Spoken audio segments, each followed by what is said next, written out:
Don't drink your coffee until after 10 a.m. or you'll spike your cortisol. Eat your protein within 30 minutes of waking. Never work out fasted. It floods your body with stress hormones. Stop eating after 7 p.m. Eat every 3 hours or your cortisol crashes. No, wait. Fast for 16 hours to heal your hormones. Or wait, fasting is terrible for women, so never skip breakfast. Have you guys heard all of those things? At least you've heard one or two of those things. And if you have felt that you cannot win, like there is a rule for literally everything you do around food, and the rules always contradict each other, and you somehow, one way or the other, are doing all of it wrong, then I need you to hear this. You, love, are not the problem. The rules are. So today we are talking about cortisol, again, and food timing. We're going to undo the coffee rules, the meal timing rules, the fasting rules, and the eat in this window kind of rules. And I'm going to free you from almost all of them because most of them are only built on a sliver of physiology that has been stretched into some sort of commandment. By the end of this episode, you're going to eat with a lot more peace and a heck of a lot fewer rules. And your body is absolutely going to thank you for it. Welcome back to Healing Her Feminine. I am Lindsey Alexis, functional hormone and nervous system coach. This episode today is going to be part 4 in our Hormone Culture is Lying to You series. So far, we have covered essentially the whole trend. We've dismantled cortisol belly and cortisol face. Last week, we took apart cortisol supplements. And today is all about food timing and the endless rules about when and how to quote unquote manage your cortisol. So if y'all haven't heard the first 3 episodes, I do encourage you to go back and listen to them. You can find all of them on any podcasting or music streaming site that y'all use, as well as my personal website, lindseyalexis.co/blog. And if you don't have any way of watching it on YouTube or listening to it, or you just want a better synopsis or even more grounded research on the things that I say, going to the blog part of my website has it all written out for you in more of a readable type form with the extra research links included in that. So again, for those of you who like to dive deeper on the things that we talk about on the podcast, definitely check out the blog for that information. Okay, so I want to put this out there first. This is the episode where a lot of women feel the most relief because timing rules are where a lot of us feel the most exhausted. They are joy-stealing rules and produce so much anxiety and just unnecessary noise in our lives. So the rules have been making eating one of the most basic and pleasurable human acts that we could do, because food is amazing. It has made it into this minefield of doing it all wrong. So today we're going to clear that minefield. Now, let's start with the most famous one, which is don't drink your coffee right when you wake up because it spikes your already high morning cortisol. I have said this across multiple podcast episodes as well as guest podcasts that I have been on. But I have said it in a way that has nothing to do with your cortisol, and this is where it differentiates, because the kernel of truth in that is that cortisol does follow a daily rhythm. It matches your circadian rhythm. They go hand in hand. And cortisol is naturally its highest in the morning. There is something called the cortisol awakening response, where cortisol rises sharply in the first 30 to 45 minutes after you wake up. It's real and it is healthy. It is literally what helps you get up in the morning and get going. That is why when your circadian rhythm is messed up, you're not sleeping correctly, your cortisol is more than likely also unbalanced. So the rule that we hear says, if your cortisol is already peaking, adding caffeine can also nudge that cortisol level. So it's basically like piling stress on top of stress. So you should wait until your natural cortisol levels dip, which is about mid-morning, and then that's when you should have your coffee. Now, here's the truth about that rule. Actual research on caffeine and cortisol is mixed and modest. There's really not a whole lot out there. Caffeine can cause a small rise in cortisol, yes. But in habitual coffee drinkers, which is a lot of us, the body has already adapted, and that cortisol response significantly over time is blunted. Okay, so for the average woman who is drinking coffee daily, the cortisol bump from her morning cup of coffee is so small because you're already largely adapted to it. The idea that it's meaningfully harming your hormones for most people is overstated to the point that it's literally not an issue. So does that mean that the rule is completely baseless? No, it doesn't. If you are someone who feels jittery, anxious, and wired from coffee on an empty stomach, then waiting a bit or just simply having it with food might genuinely feel better for you. And that is worth honoring. But notice the difference between some people feel better having coffee with food, and you're damaging your hormones if you drink coffee at the wrong time. That first one is helpful because it's self-awareness. The second one is just fear-based noise. So here's my actual take on the whole coffee situation. If your morning coffee on an empty stomach makes you feel good, drink it and enjoy it. If it makes you feel shaky and anxious, then have it with food or afterwards. That's basically the whole rule. And it's based on how you individually feel, not on a cortisol curve graphic. Your body will send you feedback.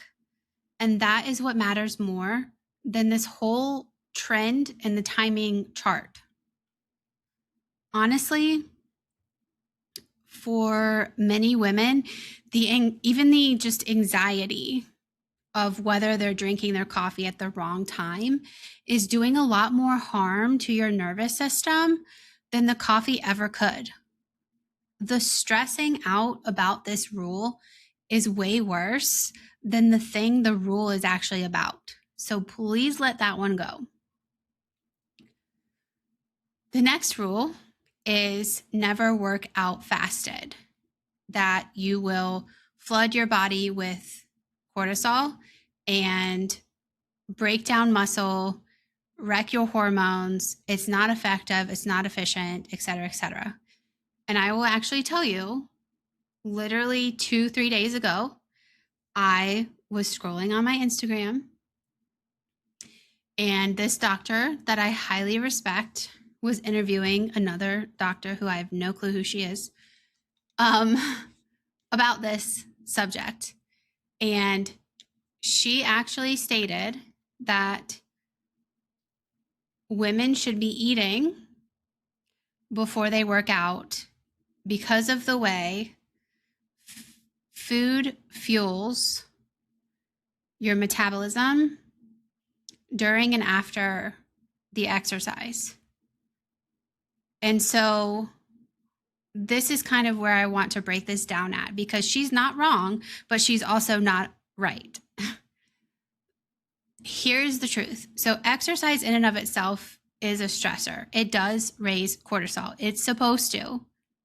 It is the whole point. It is a hormetic stress. It is a beneficial challenge your body adapts to and grows stronger from. Working out fasted does mean that you're exercising without recently eaten any fuel, which can mean that there's going to be somewhat of a higher cortisol response, a higher stress response for some people. I personally cannot work out after I've eaten something. My workout, it doesn't matter if it's, it does matter if it's cardio, but even strength training, it's not as efficient. I can't do stronger reps, or I can't do more reps. That's my body. That's my feedback. So for most people, moderate fasted movement, like a morning walk or some yoga or moderate strength training, is going to be completely fine and actually even beneficial. That cortisol rise from exercise is normal and healthy in the context of an otherwise nourished, rested body. The fear mongering around fasted workouts treats a normal physiological response as if it is damage. And so here's where the real nuance is. And it matters for women, okay? If you are someone who is already under eating, or you're over exercising, or you're chronically stressed out, you aren't getting quality sleep, you know for a fact that you're already dealing with hormonal dysregulation, then yes, doing intense fasted training will add stress that your body just doesn't have the resources to handle. So in that specific context, eating something before you train, even if it's just something small, can genuinely support your body better. But again, it's about your overall state, and it's not a universal rule that fasted movement is dangerous. So, same as the last rule, if you feel good doing a fasted morning walk or workout, and you're otherwise nourished and rested, you're fine. Enjoy it. However, if you feel depleted, shaky, or you're just in this dysregulation type state, then please eat something first. It can be a banana, right? Something small. Again, the rule is your body's feedback. It is not a blanket statement. Do you guys see a theme that is building? Now let's talk about one of the biggest ones that has been around for years. When and how often to eat. You have people who say, eat every 3 hours to stabilize your cortisol. Then you have other people who say, no, you need to fast. Do intermittent fasting. Fast for 16 hours. There are people who say, stop eating at 7 p.m. There are people who say, front load your calories at breakfast. There are people who say, don't eat carbs at night. Don't eat. Then there are people who actually say the opposite and say, you should eat carbs at night for sleep. So all of this just creates this entanglement, this maze, and it feels like everything shifts all the time, like the floor shifting underneath of you all the time. So let me cut through with what actually matters, because underneath all of the timing noise, there is literally only a few things that genuinely do affect your cortisol and your hormones through food. First, and probably the most important one, and I've talked about this one many times before on the podcast, blood sugar stability. This is the real thing that the timing rules are basically circling around, but they're not hitting on. When your blood sugar spikes and crashes, that roller coaster ride, the crashes trigger a cortisol and adrenaline response because your body treats low blood sugar as an emergency. It makes sense. So the actual goal isn't some magic eating window. It is keeping your blood sugar relatively stable. And you do that through how you build your meals. Has nothing to do with timing for the most part. Protein, fat, and fiber. We have talked about the PFF plate many times over. I think the very first time I mentioned it to y'all was in episode 7. So you guys can go back and check episode 7 out if you would like more information on everything blood sugar stability. When you eat these things with your carbohydrates, it is going to slow the release of sugar into your bloodstream, which therefore prevents this spike crash cortisol cycle. A meal of just refined carbs at any time of the day, it's going to spike you and it's going to crash you. A balanced meal will keep you steady. That is what matters far more than the clock. Second is, please do not let yourself get into this hangry state. And we joke about it, but it's real. This desperate, ravenous, hungry state. When you go too long without eating and you hit that shaky, irritable, I can't think place, that actually is a cortisol response. Your body is stressed because it needs fuel. And for some women, this means eating regularly works better. For others, a long gap between meals may be fine because you are capable of staying stable. The point is, there's no universal frequency. It's not pushing your body into a stress state from lack of fuel. And I will tell you a personal story. In high school, for me, I skipped breakfast. Completely naive to what that was doing. On top of skipping breakfast, I was taking a personal fitness course that was very rigorous. Like, I can't even explain to you how rigorous it was.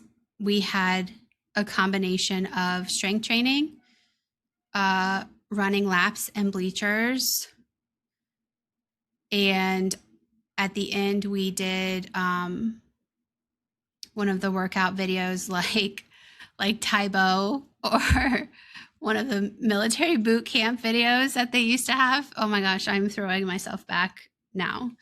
I am aging myself. Anyways, we would do all 3 of those every single day, Monday through Friday. But I wasn't eating breakfast. So naturally, I started to have migraines, and they were persistent and they would not stop, to the point where one day I was in chorus shortly after this personal fitness class, and we were practicing for one of our concerts, and I was on one of the back bleachers, and I remember I was singing, and I started to get dizzy, blurring, like couldn't see. And my teacher, I guess my face must have washed out. She saw it. Bless her soul. She reached between the 2 rows that were in front of me and pulled me down off of the bleacher and literally guided me to the seat and sat me down. And I was so hot. All I remember is being so hot because I fainted, or I was about to faint. So I got up and I went out into the hallway, and then that cold air from the hallway hit me, and I came out of it. Point being, I realized or learned a very hard lesson that day. I need to eat breakfast.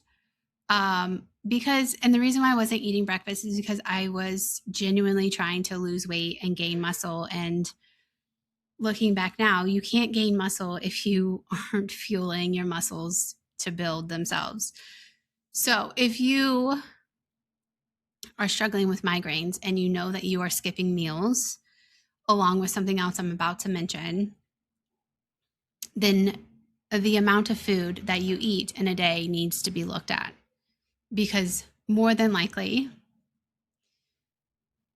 if you're having chronic migraines consistently like that, that's probably what it is your body isn't getting enough fuel, which is therefore triggering hormonal responses that is causing your migraines.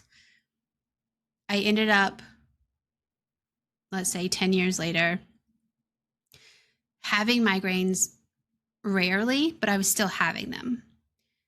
And it wasn't until my gynecologist was like, hey, you're having these aura migraines and you've been on this birth control pill, and you need to not be on this birth control pill because you're having excess estrogen in your system, which is causing these aura migraines.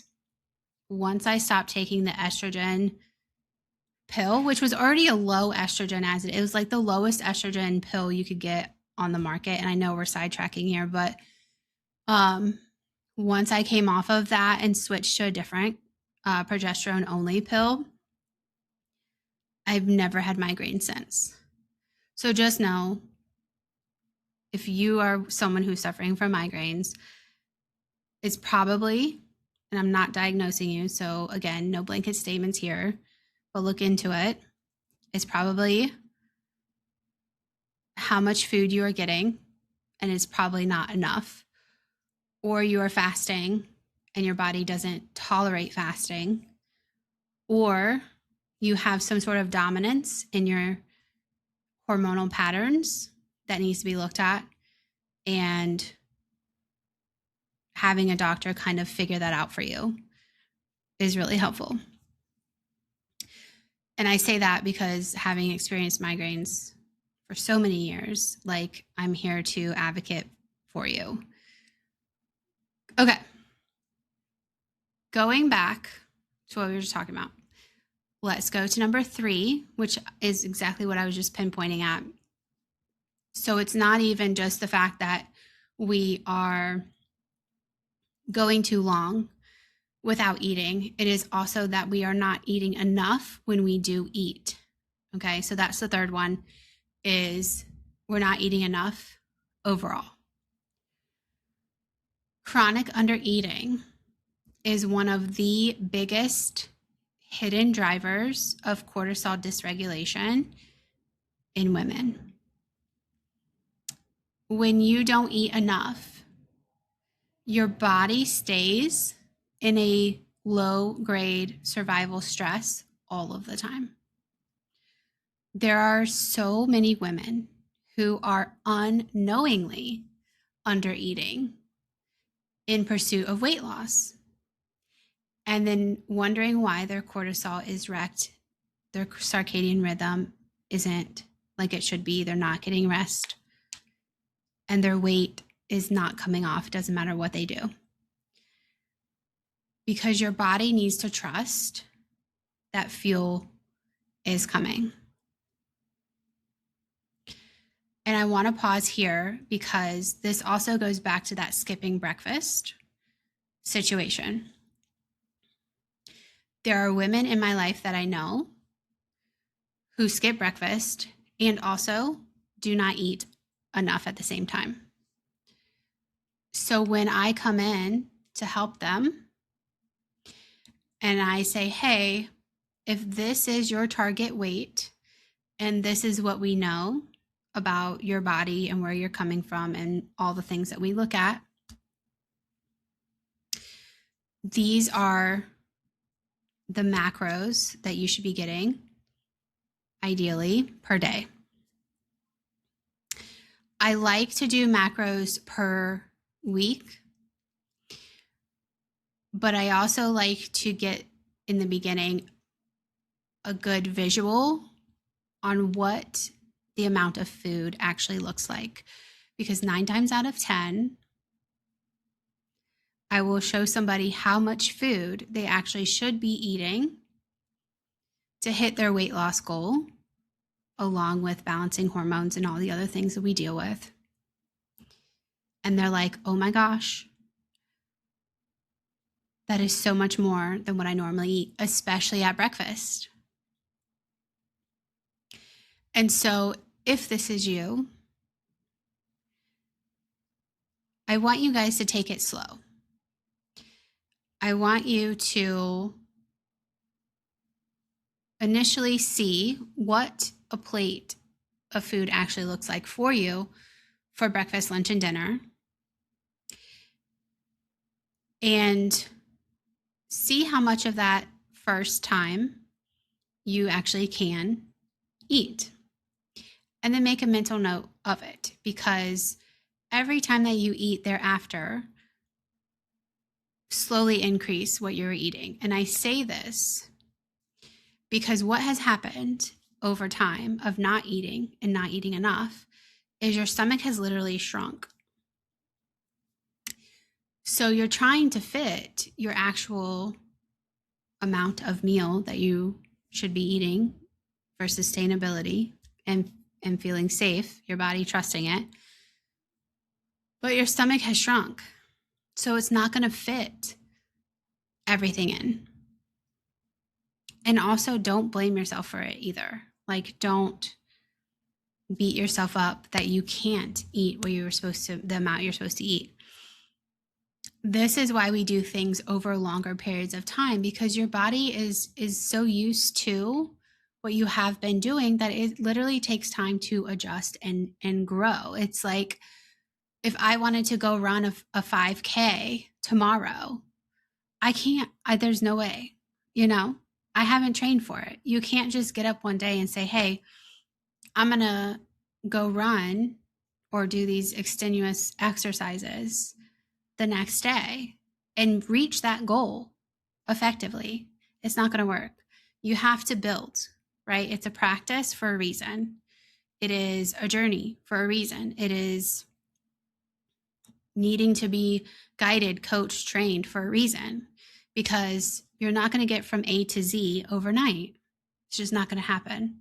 So if this is you, where you know that you've been under eating or going too long without eating, and that initial phase of how much you are supposed to be eating looks like a lot and actually feels like a lot, it probably is a lot, and that's okay.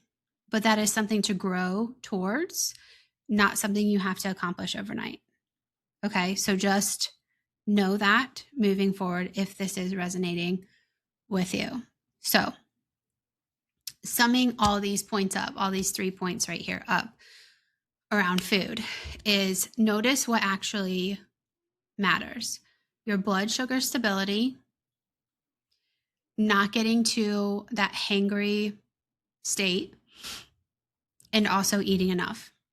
None of those 3 things have anything to do with a timing window. They're about how you build your meals and making sure that you are nourished. That's it.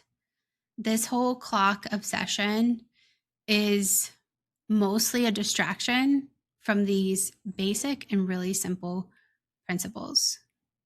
So let me dive a little deeper into the whole fasting methodology. This is where it is genuinely more complicated for women. And the fact that it's everywhere really doesn't help the situation. I have said this time and time again, but for purposes of this podcast episode, I will say it again. Intermittent fasting got popular partly on real research, but most of that research was done on men or postmenopausal women. If you are menstruating,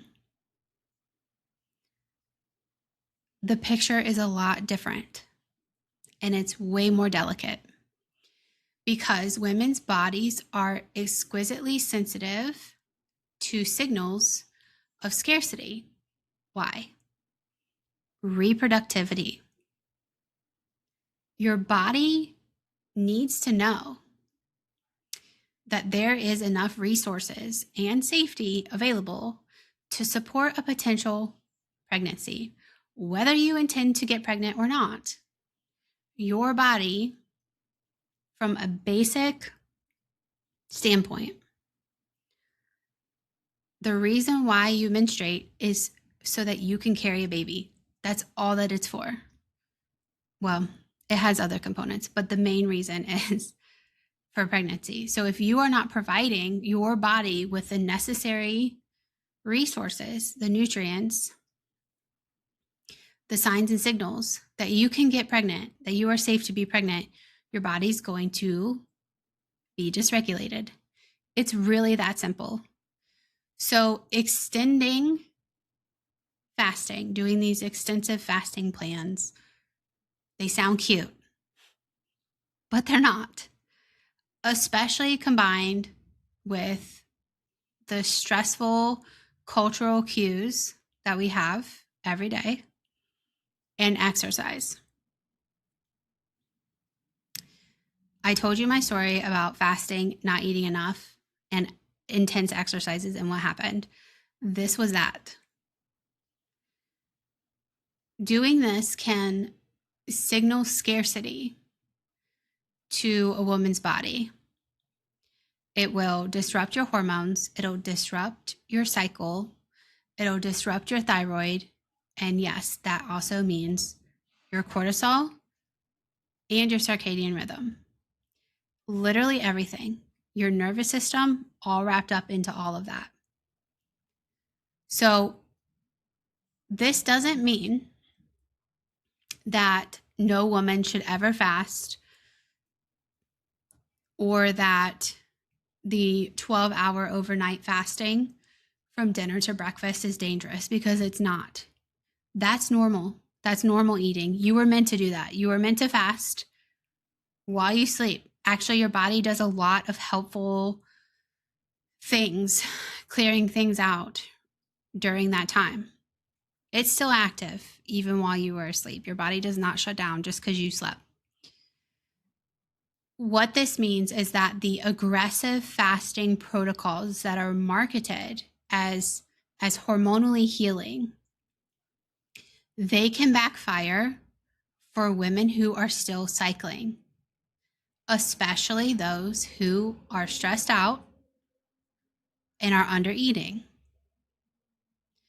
the very thing that you guys are being sold as the solution is actually deepening the problem. And here's the part that basically ties this whole series together. Fasting often appeals to women precisely because it is another form of control and restriction that is dressed up as health. Like we've been mentioning the entire series, it is diet culture in a wellness costume again. So if you find yourself drawn to fasting, it's genuinely worth asking gently, is it serving your body? Or is it just scratching the restriction itch that we've literally been trained into with diet culture for years? Restriction. Ask yourself, my personal honest take for cycling women when it comes to fasting is a natural overnight fast is fine. Aggressive, prolonged fasting, especially if you're stressed out or under eating, it is not going to be your friend. Your body wants to know that it is safe and that it is resourced, and fasting will whisper the opposite. So, there is something underneath all of these timing rules that I really want to call out for you guys. And I just kind of hit on it. All of these rules, do this, don't do this at this time, don't do this at this time, take this, buy this, etc. This will help with this. All of these promise control. And I want you to sit with that for a minute, because control feels safe, especially when your body feels chaotic. What do we do when our lives feel chaotic? Most of us either create structure and plans and try to control it, or we ignore it because we have the option to ignore it, which is also a form of control. If I don't deal with it, I don't have to control it. It's not going to affect me. What they say, ignorance is bliss, right? So if I eat at the right times, or I drink my coffee at the right hour, or I fast within this window, then I'll have mastered my body and I'll finally feel okay. That's not true. The rules offer a sense of mastery over something that feels out of control. But here's what the rules actually are doing. They are taking you out of your body and into your head. Instead of feeling whether you're hungry, you can check the clock. Instead of noticing whether the coffee feels good, you consult the rule. Instead of sensing what your body actually wants, you override it with what you're supposed to do. The rules sever you from your own internal signals. And that in of itself is a type of dysregulation. Honestly, it is a form of self-abandonment. So if you have self-abandonment issues, I bet you there's a lot in your life you are gripping and trying to control. And I bet you your body is one of them. Know that you cannot be regulated and at war with your own hunger and body at the same time. The deepest truth about eating for your hormones is not a set of rules. It is reconnection. It is coming back into your body enough to feel, am I actually hungry? What does my body want right now? Does this feel nourishing or does it feel depleting? How do I actually feel an hour after I eat this? That embodied awareness is worth way more than every timing rule combined because it's responsive to your actual body in real time. To you, nobody else. No external rule can resolve that. This is a somatic intuitive piece that this whole trend of cortisol regulation can never sell you, or any trend for that matter. We can jump on the GLP-1 trend if we want. We can jump on the thermogenics trend if we want. We've talked about those in this series. This cannot be packaged. Your body has been trying to communicate its needs the entire time. The timing rules in diet culture masked as these different wellness costumes has taught you to stop listening. The healing is in listening again. And I want to say something tender here, as if I haven't been talking tender the whole time. If you have spent years at war with food, the timing, the counting, the restricting, the fearing, just listening to your body can actually feel kind of impossible. It might actually feel scary because you don't trust your body's signals anymore. And that's okay. That's why you're here. That trust can be rebuilt gently over time. It literally starts with just one meal where you get enough slowly and you check in afterward. You are not behind.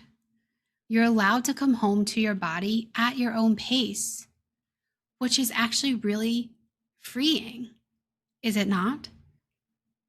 You get to decide because your body is being allowed to decide. Your intuition is telling you everything that you need to know. You just have to give yourself permission to tune in. So let's get a little practical. If you want to eat in a way that genuinely supports your cortisol and your hormones, then here's the actual short list that is completely free of all of this noise. Build balanced meals, your PFF plate, along with your carbohydrates. It'll stabilize your blood sugar, which is actually the real driver of food-related cortisol, and that matters way more than timing. Make sure you're eating enough. Don't chronically undereat. Your body needs to feel resourced and safe. Undereating drives the cortisol. And take it slow if you have been undereating. Take it slow and build your way back up. Don't let yourself get ravenous. Whatever frequency keeps you out of shaky, hangry, stress state, that's your frequency. That's how often you should be eating. Some people, it's going to be 3 meals. Some people, it's going to be those meals plus some snacks. Your body is the one that's going to tell you, not me, not any other guru out there. Drink your coffee when it feels good to you. And if it makes you feel jittery, add food to it. That's the whole coffee rule. It's really not that complicated. move or exercise fasted if it feels good and you're nourished and you're well rested. If you are not those things, then eat first. And it could be something really small, like I mentioned. It could be a handful of macadamia nuts. It could be a banana. It could be a small cup of yogurt, whatever it is. If you feel depleted, eat something. Skip aggressive fasting if you are still menstruating, especially if you are someone who is stressed out or is under eating. Normal overnight fasting is plenty of fasting time. Your body knows what to do. And above all, start rebuilding the habit of checking in with your actual body instead of all of these rules. Before you eat, pause. Am I actually hungry? Or am I just feeling emotional? Do I just need some water? 9 times out of 10, guys, when you go to snack, especially if it's something carb related, it's probably because you're dehydrated. Drink some water with electrolytes, wait a few minutes, and see if you're still hungry. And if you are still hungry and you're going for something carby, eat something that has protein in it first. A couple slices of deli meat, a cheese stick, a piece of jerky, a boiled egg, things like that. Avocado is also something that you could eat, even though that's a fat, but it has good protein in it. Eat something small that is high protein before you go for the carbohydrates, okay? Ask yourself, does this feel nourishing? Then after you eat, again, check in, just like I just did. How do I feel? That feedback loop, that's your actual guide. That's your real guide. And if you are sitting there and you're thinking, Linz, I have been following rules for so long, I genuinely do not know what my body is telling me anymore. That is incredibly common, and I want you to know that. It's also exactly where I want you to begin. You can find out where your body actually is right now in this very moment. And I'm going to help you with that because that is what I'm here for.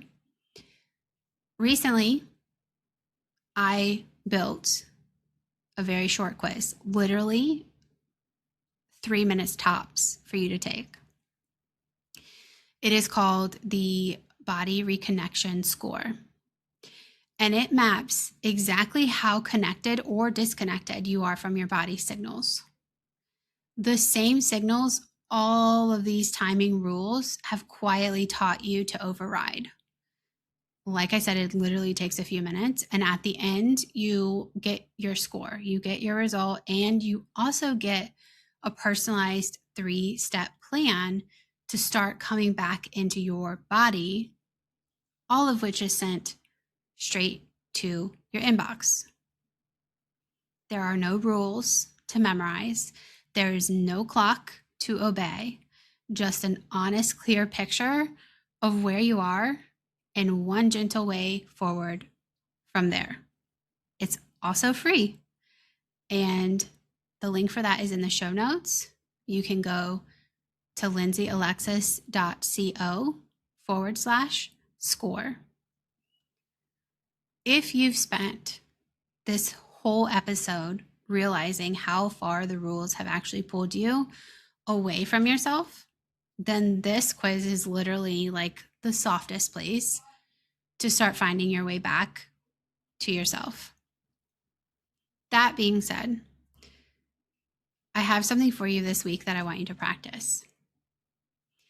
I want you to pick one rule, one of these food rules that you've been following out of fear, whether it's the coffee one, the fasting one, when to eat, how much to eat, carb this, no carb that, whatever it is.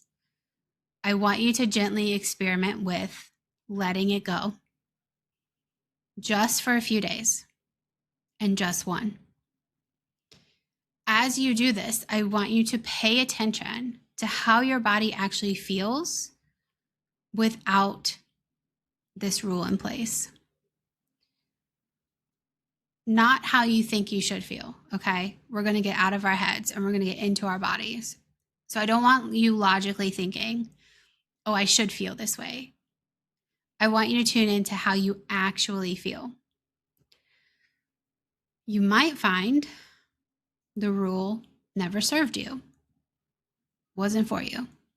However, you might find that it makes you genuinely feel better.